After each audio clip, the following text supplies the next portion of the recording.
There is a moment when your eyes meet hers and everything around you slows down. The noise fades, your chest tightens, and suddenly you feel pulled toward her, like an invisible thread drawing you closer. Instantly, your mind starts racing. What should I say? How do I impress her? You stand a little straighter, you move in. And, like most men, you rush to prove yourself, hoping to earn a smile or some sign of approval. But here is the hidden truth. The harder you chase, the more power you lose. Attraction does not grow from pursuit. Attraction grows from presence. It is not about running after someone, it is about becoming the center they naturally lean toward. In the next moments, you will see a simple but powerful shift in how you carry yourself. Small changes that create a natural pull, drawing others in without effort, without games, without scripts. If this shakes what you thought you knew, stay with me. This is where it begins. The hidden error that silently kills attraction. Imagine this. You notice her across the room. A spark hits your stomach, a sharp jolt of energy, and your body reacts before your mind does. You fix your posture, adjust your clothes, maybe rehearse a line in your head. Step by step, you move closer. But here is the trap. The moment you open your mouth, you stop being yourself. You enter performance mode. Your voice changes slightly. You speak faster. You crack jokes to fill silence. After every sentence, your eyes search her face, hunting for approval. To anyone else, it looks like a normal conversation. To her, the message is unmistakable. Please like me. Please tell me I'm enough. That hidden energy drains your presence. It is not wrong to talk to her. It is not wrong to want connection. The problem is approaching with the need for validation. The moment you do, the dynamic flips. She holds the higher ground, and you become the one working to earn attention. Most men miss this because they are obsessed with words. They believe attraction lives in the perfect line or clever response. But attraction is not built on lines. It is built on the state you bring. Women instantly feel when your energy is chasing instead of grounded. This is the mistake almost every man makes, believing attraction is created by chasing validation. The truth is the opposite. The more you try to prove yourself, the less magnetic you become. Why? Because desire does not rise from neediness, it rises from calm certainty. Think about people you naturally admire. They do not beg for respect. They do not chase attention. They are rooted in themselves, and because of that, you lean in. That is exactly how attraction works. When you drop the performance, when you stop trying to prove your worth, everything shifts. The tension disappears. The conversation feels lighter, easier, natural. She relaxes. You relax. The exchange becomes equal, not a test you are trying to pass. Here is the raw truth.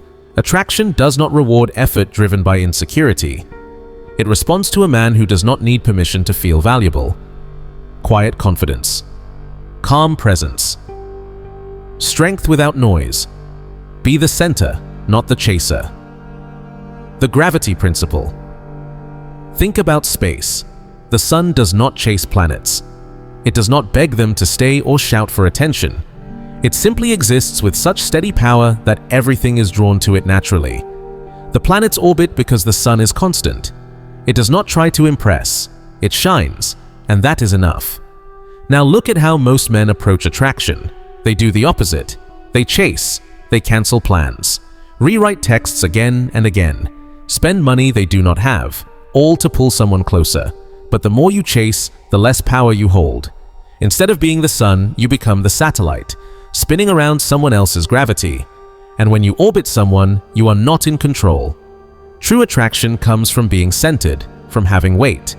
That weight is built through purpose, focus, values, and a life that moves forward whether anyone joins or not. This is why the pattern repeats. The man who tries too hard is ignored. The man absorbed in his work, his growth, his world, noticed without effort. He is not performing. His energy has mass. He is the center. When you chase, your body says, "You matter more than I do." When you are centered, the message changes. "My life is full. You're welcome to be part of it." That message is magnetic because it signals abundance, not lack. Pressure repels. Calm gravity attracts. You do not need to chase anyone.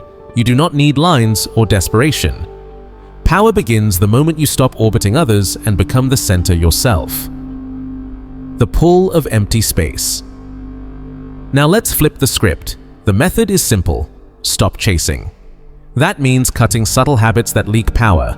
No double texting, no fake coincidences, no forced laughter, no over-explaining to sound impressive. Each one says the same thing. Your opinion matters more than my self-worth. When you stop, something strange happens. You create space, emptiness, and paradoxically, that emptiness pulls. Silence has gravity. Pauses speak louder than effort. Next, redirect your energy back into your life.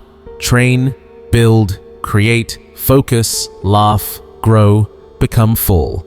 You stop looking like a man waiting to be chosen and start looking like a man already alive. Then comes presence. When you are with her, be there, listen. Hold eye contact without seeking approval. Allow silence. Do not rush. Relaxed presence is magnetic. Finally, let attraction rise naturally. Do not force it, do not panic. Gravity never begs, the sun never asks. And this is not about playing games or acting cold, that is still chasing. This is honest alignment. Mission first, approval second. When you live this way, attention stops being something you chase and starts being something that finds you. Power at work. Now imagine this at work. A meeting, serious faces, and she is there. In the old pattern, your behavior shifts. You speak louder. You glance toward her for validation. You position yourself near her during breaks. Underneath it all is one motive: notice me. Even if your words sound confident, your energy says otherwise. Your attention decides my value. That signal lowers your status instantly. It turns purpose into need, and she will feel it every time. Even if she cannot explain it logically, something inside her registers the imbalance. She feels it before she understands it. Now let's flip the frame. Imagine the centered approach. Same meeting, same room, same woman. But this time, you don't bend toward her energy. Your focus stays exactly where it belongs, on the purpose of the meeting itself. You speak only when you have something valuable to contribute. You don't raise your voice to demand attention. You use your natural tone, calm and grounded. Your shoulders stay loose. Your breathing remains steady. You're not scanning faces for reactions. Your words are aimed at solving problems, not collecting approval. Your body language is neutral and balanced. You sit where it makes sense. You take notes when needed. You engage when appropriate. There is no hidden agenda woven into your movements. Then the break arrives.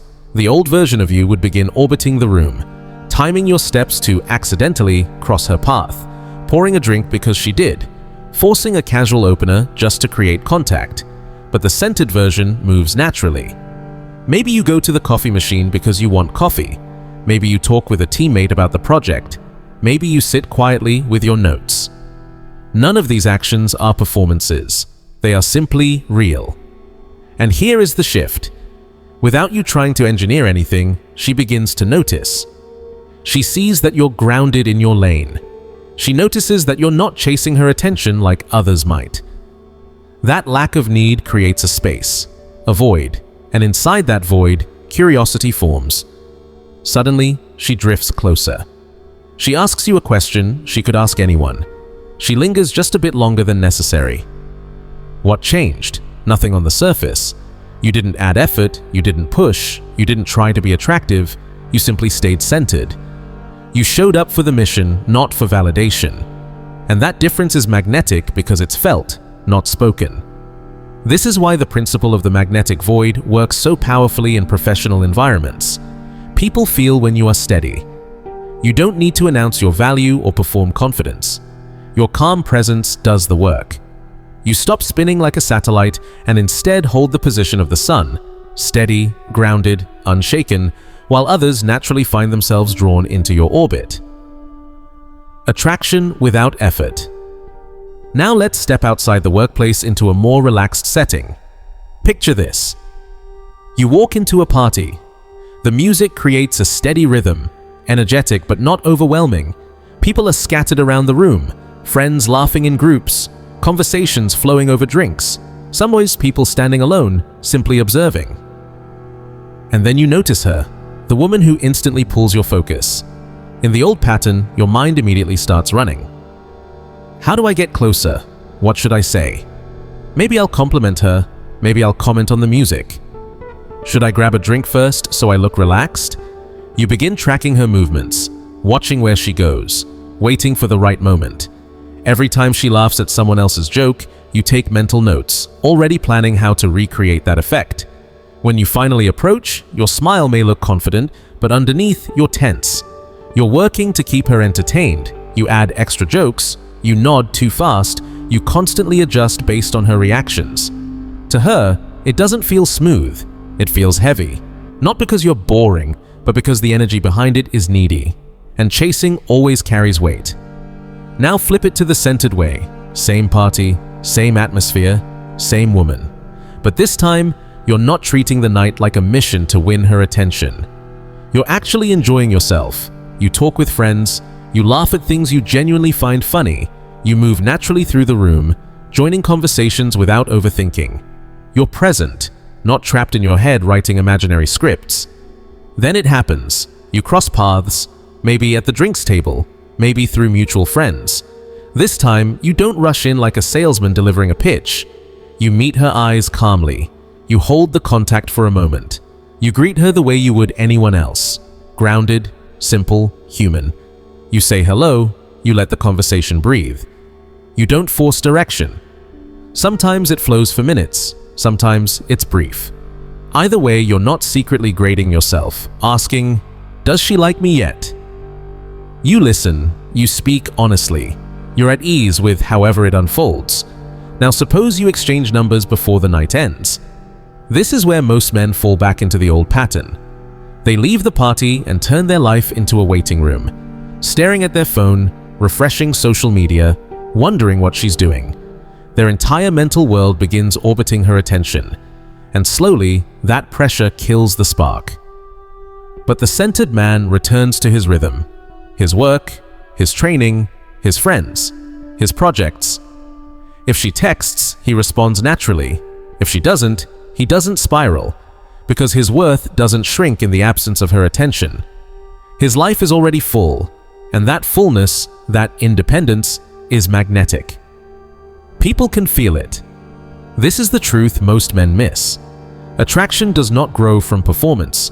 It does not reward the man who tries the hardest. It thrives on presence. In any social setting, a party, a bar, a casual gathering, your greatest strength is not being the loudest voice or the smoothest talker. Your real strength is being the man who enjoys his own night, who connects naturally when the moment comes, and who doesn't need to force anything. That calm presence creates a field. That field is magnetism, and that is what people lean toward. Online flow, keeping your power in texts and social media. Today, attraction doesn't end when you leave the room. It continues through texts and social platforms. And this is exactly where many men lose their power. The moment they get her number or connect online, old habits take over. Habits that quietly signal neediness. Replying instantly no matter what they're doing. Sending a second message when the first hasn't been answered. Reacting to every post or story. Checking the phone repeatedly just to see if a message has been read. Every one of these behaviors sends the same hidden message. Your attention controls my mood. The correction is simple. Change the rhythm. When you text, be present. Send messages that are short, clear, and warm. No long essays, no overthinking, no trying to sound perfect. Once the message is sent, put the phone down and return to your life. Don't count minutes. Don't monitor her activity. When you're busy, be busy. When you're available, be genuinely present. That rhythm communicates something powerful. You have a full life outside of her replies. You are not waiting on her attention to feel grounded. And here's the paradox. The moment you stop chasing online, she begins to invest more. Replies get longer. Messages gain substance. Sometimes she initiates, why does this work? Because space pulls harder than pressure. When you don't rush to fill every gap with need, you give her room to lean in. Online or offline, the rule stays the same. Gravity never chases. It attracts by remaining steady. The centered way, in real life. Now let's return to a real-world moment. Same party, same atmosphere, Same woman, but this time you're not treating the night as a mission to win her attention. You're actually enjoying yourself. You talk with friends, you laugh at what you genuinely find funny. You move through the room naturally, joining conversations as they unfold. You're present, not stuck in your head writing imaginary scripts. Then it happens. You cross paths, maybe at the drinks table, maybe through mutual friends. This time, you don't jump in like a salesman delivering a pitch. You meet her eyes calmly. You hold the contact for a moment. You greet her the way you would anyone else, grounded, simple, human. You say hello. You let the conversation breathe. You don't rush to make it go somewhere. Sometimes it flows for several minutes. Sometimes it's brief. Either way, you're not internally scoring yourself, asking, "Does she like me yet?" You listen. You speak honestly. You're comfortable with however it unfolds. Now suppose you exchange numbers before the night ends. This is where most men fall back into the old pattern. They leave the party and turn their life into a waiting room, watching their phone, refreshing social media, wondering what she's doing. Their entire mental world begins orbiting her attention, and that pressure slowly kills the spark. But the centered man returns to his rhythm. His work, his training, his friends, his projects. If she texts, he responds naturally. If she doesn't, he doesn't spiral, because his worth doesn't shrink in the absence of her attention. His life is already full, and that fullness, that independence, is magnetic. People can feel it. This is the truth most men miss. Attraction does not grow from effort or performance. It grows from presence, from being grounded, from enjoying your own life and allowing connection to arise naturally instead of forcing it. That calm presence is the field. That field is magnetism. And that is what people are drawn toward.